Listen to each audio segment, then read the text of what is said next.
Thanks for attending the session. My name's James Nesfield.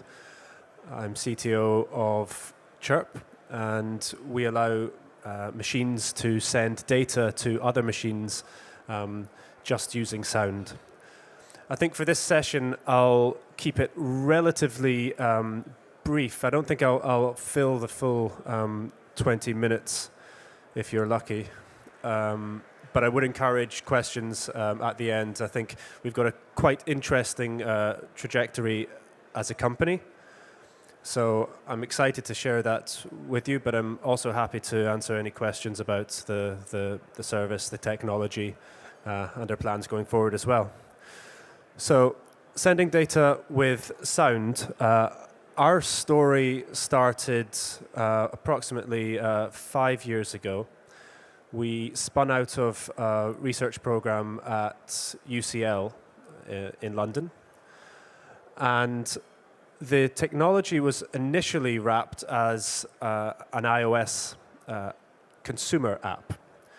So we developed the incredible data over sound technology, but our first product was an iOS app. And I dug out one of the first promotional videos from that time to give you a better idea of what the technology looked like in its first iteration in that iOS app.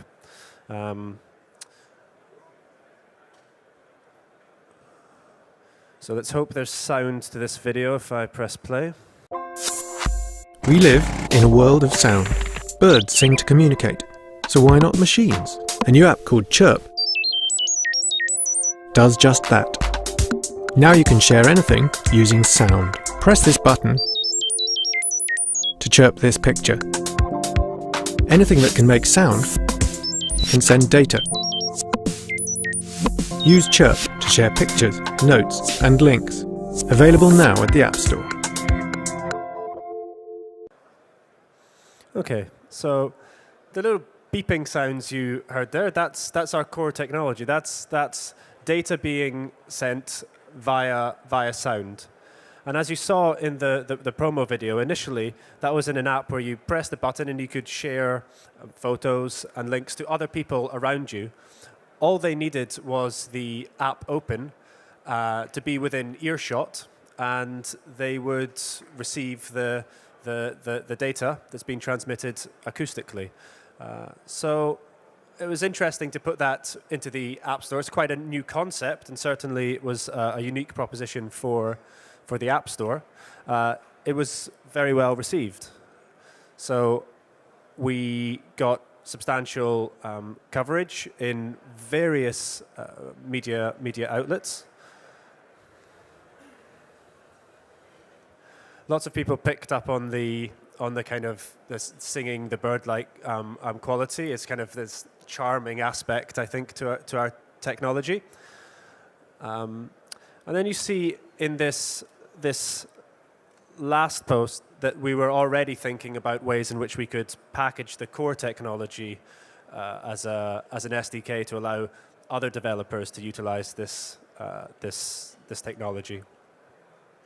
So it's important to say here that the reaction wasn't just for the press, but we got lots and lots of people downloading the app, had millions of downloads, and people chirping images to one another very regularly. It was very exciting to see people getting so passionate about the app, about the product, and excited by the interaction. I've got another video which will show just the very small interaction of the sound being sent to the original app.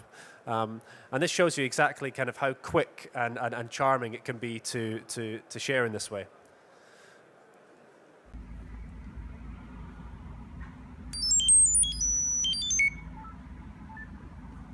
Boom.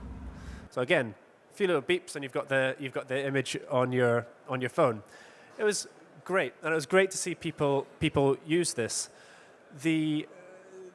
That's why it made it so difficult when we started to think about the direction that the SDK might pull us in. when we start packaging our technology for third parties to use. And that led us approximately almost 2 years ago now to look into the big pivot. So this was taking quite a bold strategic move away from the consumer app, away from our millions of users and downloads and press, and really making quite a big decision, a big bet, that we think the bigger, broader application for this technology is, well, in the hands of people like you, in third-party developers, in other people's products and services. And that led us to go from an app to a suite of SDKs, and of course, the trust that people would actually take these SDKs and build interesting things. So, did they build interesting things? Well, I'll run through a few use cases here from partners who have already integrated our technology. First is Activision, gaming company in the United States. We were incorporated into one of their Skylanders titles.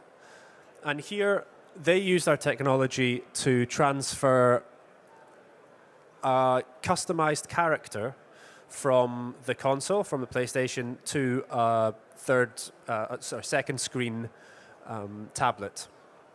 So the kind of companion app would be listening, and you would get the character from the console just using sound. Why use sound in this context? Well, the parents of the children didn't necessarily want the children's device to be connected to the internet for obvious reasons, and for Activision, they didn't necessarily want to be responsible for administration over accounts of 6- and 7-year-olds, and I forgot my passwords, and managing a community of children. So they wanted a solution which worked completely offline and was fun. And we managed to work with them to send the data from the console to the tablet, and we thought, okay, job done, great. That's the brief fulfilled. What happened afterwards was quite interesting, because when we went to market, we saw an emergent behavior from the audience. The kids worked out that, okay, it's the sound that's doing the data transfer, and I'm used to seeing gameplay videos online on YouTube and Twitch. And so maybe if I upload the screencast of me transferring the character to YouTube, and then my friends watch the same video, they'll get the same data because it's just sound. And that's what we saw. We saw then people exchanging characters just by uploading gameplay videos with our sound, our data transfer sounds included. So that was exciting to see, not just Activision using our technology, but the customers, the kids, using our technology in new and unexpected ways. And that kind of validated, that was one of the initial use cases that validated our decision to move from our own app to consumer. Right, kids games. The next case study, nuclear power. It was clearly a natural step. EDF approached us because they've got environments in their nuclear sites which are extremely sensitive to radio frequency interference, and Wi-Fi and Bluetooth and other technologies are completely banned from the entire site. So they were interested in a wireless alternative using sound to monitor plant equipment. We're working with them on a project at the moment which sends ultrasound sensor readings over many meters in very, very complex, loud machine rooms.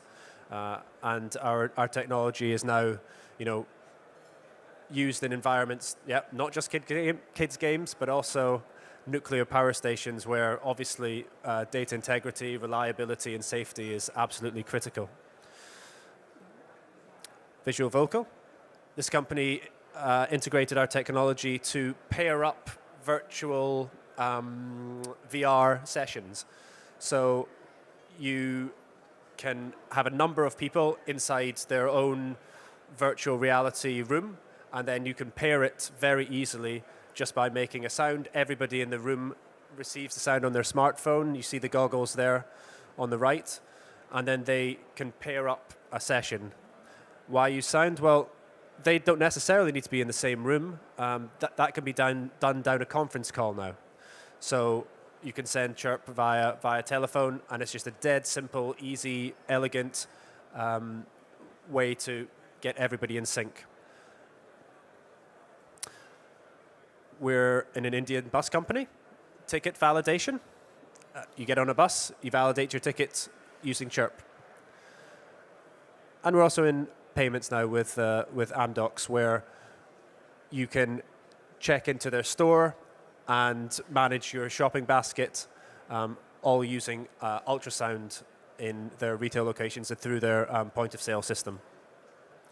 So I think it's clear that it's quite a wide range of use cases there. And we're super excited that the kind of big decision to really, frankly, upset some of our users on the consumer app and take that bold step towards a business-to-business model paid off, and we see our technology in such a broad range of applications. So some of the areas we're seeing traction, as I've mentioned, fall into such a very wide array of sectors. Lastly, I've got a short video just kind of demonstrating some of the work that we've been doing in this last 2 years, really, since we made this transition. And after that, I'd welcome any questions. I think this is about a minute long. Okay, watch this. We've developed the ability to now allow any device with a speaker or microphone to share and exchange data using sound over the air.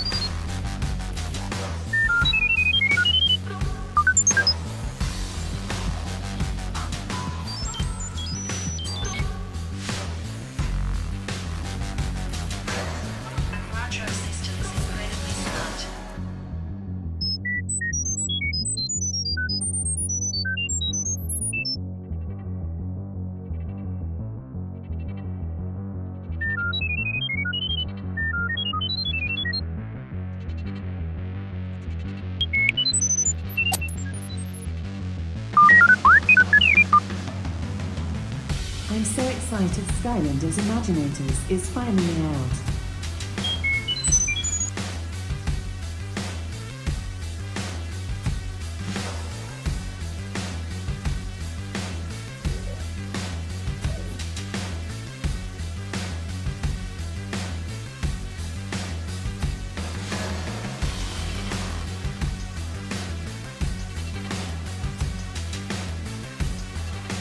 Okay, so as I said, I wanted to keep it relatively snappy. That's me at about 15 minutes, and I don't really want to kind of stand up here and just shout about success. But I would welcome any questions about our company and our technology. Thank you.